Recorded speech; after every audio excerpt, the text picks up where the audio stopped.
যুক্তরাষ্ট্র ও ইরানের মধ্যে যুদ্ধ বন্ধে সমঝোতা হওয়ার পর নতুন করে কূটনৈতিক অস্বস্তিতে পড়েছেন ইসরায়েলের প্রধানমন্ত্রী বেঞ্জামিন নেতানিয়াহু।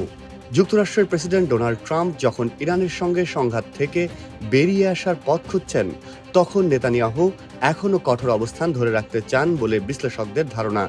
বার্তা সংস্থা রয়টার্সের এক বিশ্লেষণে বলা হয়েছে, নেতানিয়াহুর প্রত্যাশা ছিল ইরানের বিরুদ্ধে যুক্তরাষ্ট্র ইসরায়েলের যৌথ সামরিক অভিযান মধ্যপ্রাচ্যের শক্তির ভারসাম্য বদলে দেবে এবং ইরানের শাসক গোষ্ঠীকে দুর্বল করবে। তবে যুদ্ধবিরতির উদ্যোগ ও ওয়াশিংটন তেহরানের সমঝোতা সই হিসাবকে জটিল করে তুলেছে। সম্প্রতি যুক্তরাষ্ট্র ও ইরান যুদ্ধবন্ধ এবং হরমুজ প্রণালী পুনরায় উন্মুক্ত করার বিষয়ে একটি প্রাথমিক চুক্তিতে পৌঁছেছে। তবে ইরানের পারমাণবিক কর্মসূচি, নিষেধাজ্ঞা প্রত্যাহার ও আঞ্চলিক নিরাপত্তা নিয়ে আলোচনা এখনও বাকি রয়েছে। এদিকে যুদ্ধবিরতির ঘোষণার পরও লেবাননে ইসরায়েলি সামরিক অভিযান পুরোপুরি বন্ধ হয়নি। যুক্তরাষ্ট্র ইরান সমঝোতার পরও দক্ষিণ লেবাননে ইসরায়েলের হামলার খবর পাওয়া গেছে, যা যুদ্ধবিরতির স্থায়িত্ব নিয়ে প্রশ্ন তুলেছে।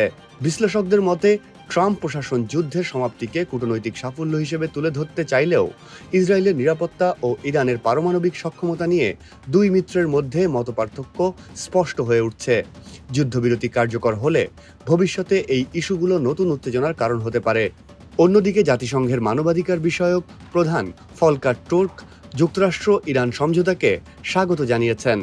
তিনি সংশ্লিষ্ট সব পক্ষকে সংযম প্রদর্শন এবং স্থায়ী শান্তি প্রতিষ্ঠায় কাজ করার আহ্বান জানিয়েছেন।